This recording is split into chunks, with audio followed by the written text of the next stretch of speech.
Chers collègues, nous sommes enfin entrés dans le cœur du débat sur les retraites. Vous le savez, la CFE-CGC le dit depuis 6 mois, ce plan de retour à l'équilibre, plan comptable mal financé, insuffisamment financé, n'était pas un vrai projet de réforme des retraites.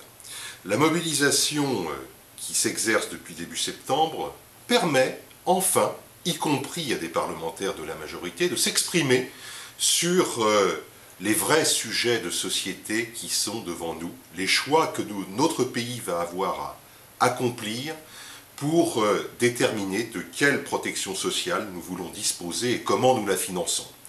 Alors le débat qui vient d'avoir lieu au Parlement sur le financement de la caisse d'amortissement de la dette sociale, 130 milliards d'euros supplémentaires à reprendre, est révélateur de ces difficultés.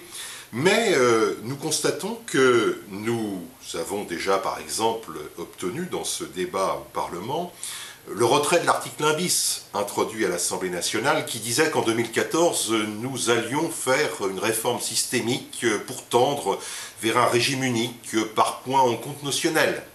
Cet article a été retiré. On ne nous dit pas pour autant vers quoi nous allons aller.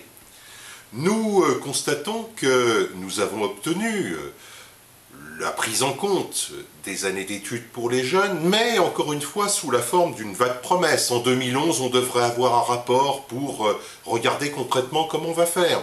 C'est Madame Chantal Brunel qui disait avant-hier qu'il fallait déclarer 2011 année cause nationale pour l'égalité salariale. Pourquoi faut-il attendre 2011? Ne peut-on pas dire dès maintenant comment nous allons nous y prendre pour enfin tendre vers cet objectif? Nous voyons que le débat est en train de s'installer, mais qu'il faut encore pousser.